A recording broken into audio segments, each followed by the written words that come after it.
இலங்கையின் முதற்தர சுற்றுலா தலம் ரீச்சாவின் மாபெரும் உணவு திருவிழா செப்டம்பர் மாதம் 5, 6 மற்றும் 7ஆம் தேதிகளில் இன்றைய டிக்கெட்டுகளை பெற்றுக் கொள்ளுங்கள்.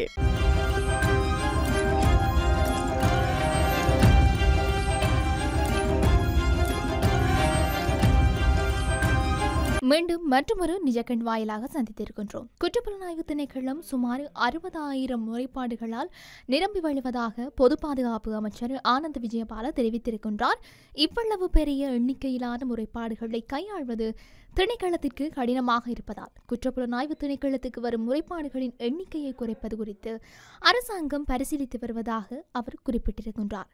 அதன்படி குற்றப்புலனாய்வு திணைக்களம் மீதான சுமையை குறைக்கும் நடவடிக்கையில் சில முறைப்பாடுகள் காவல்துறை அதிபரின் மேற்பார்வையின் கீழ் புதிதாக நிறுவப்பட்ட மத்திய குற்றப்புலனாய்வு பணியகத்திற்கு பரிந்துரைக்கப்படும் என்று அமைச்சர் கூறியிருக்கின்றார். அத்துடன் எந்த ஒரு விசாரணை அல்லது சோதனையையும் நடத்த சிசிஐபிக்கு அதிகாரம் வழங்கப்பட்டுள்ளதாக அவர் சுட்டிக்காட்டியிருக்கின்றார். சிசிஐபி தலைமை அலுவலகத்தின் திறப்பு விழாவிற்கு பிறகு நேற்று ஊடகங்களுக்கு கருத்து தெரிவித்த அமைச்சர், நாட்டில் திறமையான விசாரணை செயல்முறையை உறுதி செய்வதில் அரசாங்கம் உறுதியாக உள்ளது என்றும் சிசிஐபி குறுகிய காலத்தில் அதற்கு வரும் முறைப்பாடுகளை விசாரிக்கும் என்றும் கூறியிருக்கின்றார்.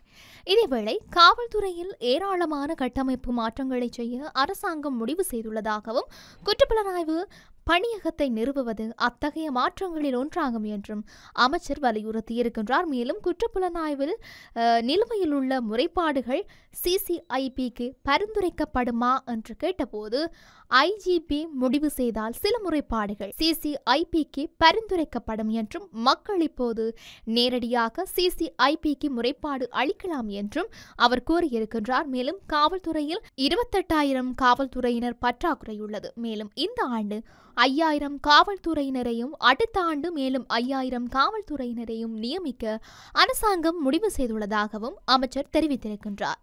இவையொருபுறம் இருக்க, மன்னார் ஐஸ் போதைப்பொருள் குற்றவாளி ஒருவருக்கு ஆயுள் தண்டனை விதிக்கப்பட்டிருக்கின்றது. குறித்த உத்தரவை நேற்றைய தினம் மன்னார் மேல் நீதிமன்றம் பிறப்பித்திருக்கின்றது. மன்னார் பிரதேசத்தில் 2023ஆம் ஆண்டு காலப்பகுதியில் 11 கிராம் தூய நிறையுடைய ஐஸ் போதைப்பொருளை உடமையில் வைத்திருந்த குற்றச்சாட்டில் கைது செய்யப்பட்டவருக்கு இந்த உத்தரவு பிறப்பிக்கப்பட்டிருக்கின்றது. மன்னார் மேல் நீதிமன்ற நீதிபதி மிகால் தலைமையில் குறித்த வழக்கு நேற்றைய தினம் விசாரணைக்கு எடுத்துக் கொள்ளப்பட்டிருந்தது. இந்த நிலையில் குற்றத்தின் பாரதூர தன்மையை கருத்தில் கொண்டு சந்தேக நபருக்கு எதிராக குறித்த தீர்ப்பு வழங்கப்பட்டிருக்கின்றது. எதிரி தரப்பில் ஜனாதிபதி சட்டத்தரணி URD சில்வாவுடன் சட்டத்தரணி ஹனைஸ் பாரூக் முன்னிலையாகியும் இருந்தார். வழக்கு தொடுத்தனர் தரப்பில் சட்டமா அதிபர் சார்பில் அரச சட்டவாதி ஆறுமுகம் தனுஷன் முன்னிலையாகியும் இருந்தார். வழக்கு தொடுனர் தரப்பில் வழக்கு நியாயமான சந்தேகத்துக்கு அப்பால் நிரூபிக்கப்பட்டதன் அடிப்படையில் குற்றவாளிக்கு ஆயுள் தண்டனை விதிக்கப்பட்டமையும் இங்கு குறிப்பிடத்தக்கது.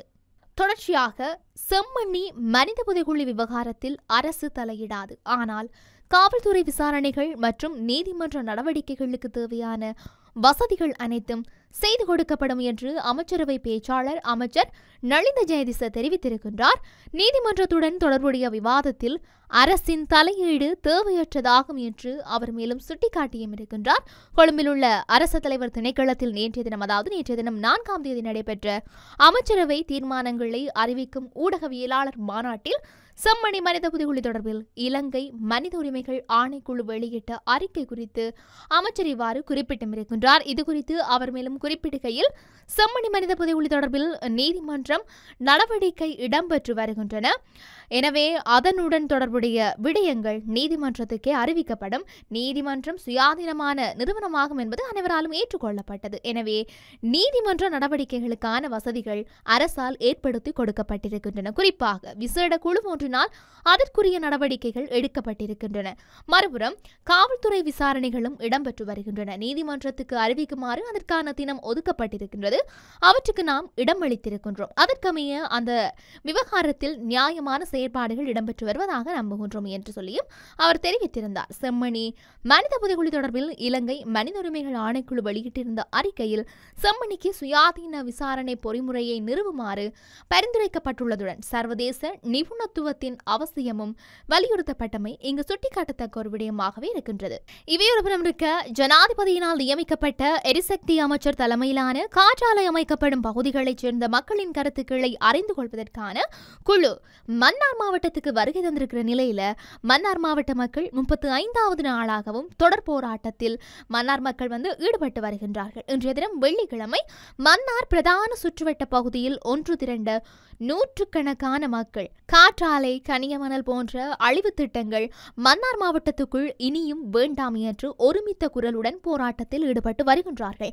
இன்றைய தினம் போராட்டத்துக்கு வலு சேர்க்கும் வகையில் மன்னார் ஜேசோவாஸ் கிராமத்தைச் சேர்ந்த மக்களும் கலந்து கொண்டு தமது எதிர்ப்பை வெளிப்படுத்தியிருந்தார்கள். போராட்டத்தில் கலந்து கொண்ட மக்கள் சிவப்பு நிற தலைப்பட்டிகளை அணிந்து பல்வேறு கோஷங்களை எழுப்பியவாறு போராட்டத்தில் ஈடுபட்டதோடு மக்களின் விருப்பத்துக்கு மாறாக திணிக்கப்படும் குறித்த செயற்திட்டங்களுக்கு எதிராக தமது அதிருப்தியையும் வெளிப்படுத்தியிருந்தார்கள். அதே நேரம் இன்றைய தினம் மன்னார் மாவட்ட மக்களின் போராட்டத்துக்கு ஆதரவு தெரிவிக்கும் முகமாக வவுனியா வேப்பங்குளம் கிராம மக்களும் அவர்களுடன் வேப்பங்குளம் பங்கு தந்தை அருட்சகோதரிகளும் போராட்டத்தில் கலந்து கொண்டிருந்தார்கள்.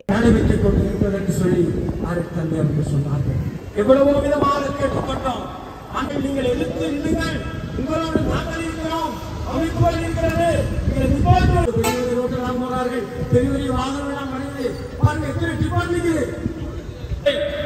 இப்பொழுது அதே மக்கள் தான் இப்படியான கொண்டு அயல் கிராமத்துக்கு போகிறார்கள். கற்பிணி தாய்மார்கள், முதியவர்கள், குழந்தைகள் பயப்படுகிறார்.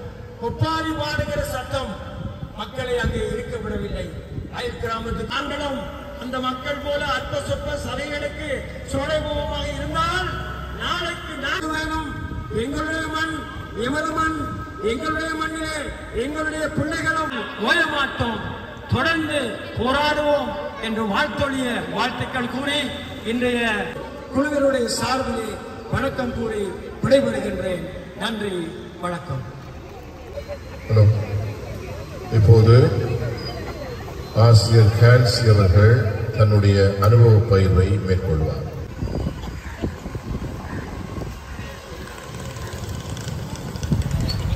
பங்கில இருந்து வளநகர் கிராமத்துல இருந்து வந்திருக்கிறேன்.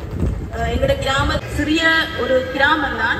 ஆனா இந்த காற்றாலை மூலமாக, இந்த பிரச்சனை மூலமாக ஏற்படுற பாதிப்புகள் மிக அதிகம். என்னன்னு சொன்னா, நான் மத்திய சுற்றாடல் அதிகார சபையில ஒரு நிகழ்வுல என்னால கலந்து கொள்ள சந்தர்ப்பம் கிடைச்சது. அந்த சந்தர்ப்பத்துல முல்லைத்தீவு மாவட்டத்துல இந்த காற்றாலை சம்பந்தமான விஷயங்கள் காட்டுறதுக்காக எங்களை கூட்டிக் கொண்டு போயிருந்தாங்க. அப்ப நான் கேட்டேன், அவங்க சொன்னாங்க நன்மைகள் நாங்க இதன் மூலமாக பெற்றுக்கொள்ளலாம், இப்படி கரண்ட் போகுது, இதால இலவசமாக கரண்ட். நான் கேட்டேன், அப்ப மன்னார்ல இன்னும் 36 காற்றாலைகள் கட்டுவதற்கு தாங்க தீர்மானிச்சிருக்கிறோன்னு சொல்லி கிடைக்கிற காற்று நல்ல ஒரு நான் கேட்டேன், நீங்க காற்றாலை அமைப்பதன் காற்றாலை அமைக்கிறது சரி, மற்ற முன்வைக்கிறீங்கன்னு சொல்லி கேட்டாங்க. அப்ப கேட்க நான் சொன்னேன், நாங்க மழை காலத்துல மிகவும் நாங்க பாதிக்கப்படுறோம், பேசி தங்கி கொண்டு இருக்கிறோம். தண்ணி விடுவதில்லை, ஓட விடுவதில்லை, மழை பெஞ்சு தண்ணி தேய்க்கிறதில்லை. இது காற்றாலை அமைச்சதுதான் காரணம்னு சொல்லி நான் சொல்ல என்ன காரணம், பொருளாதார வளர்ச்சியை மொத்த உலக நாட்டு காட்டணும்னு சொல்லி பொது மண்டபங்களையும் சரி இன்னொருத்தர் தர்ற உணவுக்காக. இது மட்டுமல்லாது தொடர்ச்சியாக பலஸ்தீனத்துக்காக ஒன்றிணைவோம் என்னும் தொனிப்பொருளில் மூதூரில் இன்றைய தினம் வெள்ளிக்கிழமை தொழுகையின் பின்னர் அமைதி பேரணி ஒன்று முன்னெடுக்கப்பட்டிருந்தது. மூதூர் சிவில் அமைப்புகள் ஒன்றியமே இப்பேரணியை ஏற்பாடு செய்திருந்தது. மூதூர் அக்கரைச்சேனை பள்ளிவாசலில் இருந்து ஆரம்பமான இந்த பேரணி பிரதான வீதியூடாக சென்று மூதூர் பிரதேச செயலகம் ஒன்றிலை சென்றடைந்திருந்தது. அமைதி பேரணியில் ஈடுபட்டோர் ஸ்லோகங்களை ஏந்தி கோஷங்களையும் எழுப்பியிருந்தார்கள். பலஸ்தீனத்துக்காக ஒன்றிணைவோம் என்னும் தொனிப்பொருளின் கீழ் இடம்பெற்ற பேரணியில் அதிகளவான மக்கள் கலந்து கொண்டிருந்தமையும் இங்கு சுட்டிக்காட்டத்தக்க ஒரு விடயமாகவே இருக்கின்றது. இப்படி இருக்க நாட்டில் இன்னும் என்னெல்லாம் நடக்கப் போகின்றது என்று சொல்லி நாங்களும் பொறுத்திருந்து பார்க்கலாம். மீண்டும் மற்றொரு பதிவினூடாக சந்திக்கலாம். வணக்கம்.